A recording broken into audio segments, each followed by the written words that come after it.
Rising tension in the Middle East is pushing up global oil prices, and here in Jamaica, it's hitting fisherfolk hard.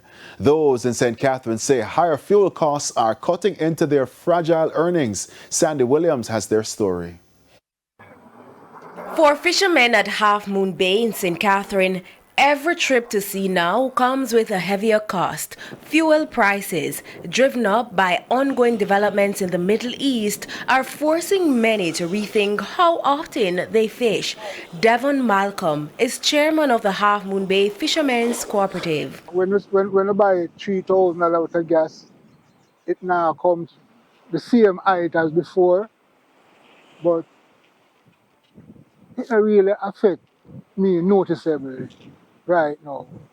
So maybe it affect other person who have a bigger size engine, have to use more gas, like all the man with them 28 foot and them 40 horsepower engine, or them 55 or 75 horsepower engine. Mr. Malcolm operates one of the smaller vessels, a modest 18-foot boat powered by a 15-horsepower engine. But even he admits the difference is clear.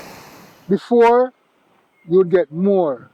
Now you're not getting the back now full up as before. So the journey, the duration, the amount of gas would normally carry you, it's shorter. So that is the effect of me really have. It don't give a long duration as before. For others, the impact is even more severe, especially when the catch is low. Because sometimes when the fishermen go out, the catch is minimal. And because the catch is minimal, you still have to go back out there another day. So they have to purchase gas. So the price is really affecting. Compounding the issue, fisherfolk say their yields have declined since the passage of Hurricane Beryl and Melissa. You have to use more petrol to go a far distance, and believe me, it is strenuous.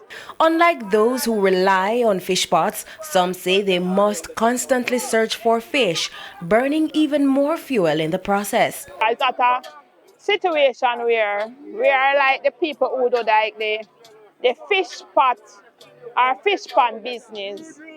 We don't have the opportunity like them to have fish put at a spot and we just drive there and pick them up.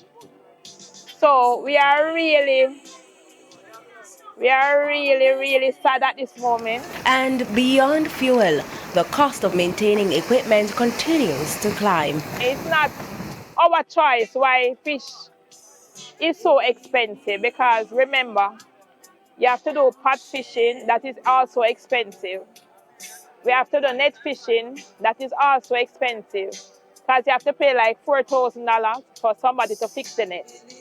You have to buy the net for like $1,200 per pound, and you have to buy like the threads to sew it. With rising fuel costs, unpredictable catches and mounting expenses, the fisherfolk say the pressure is building with no immediate relief in sight. Sandy Williams,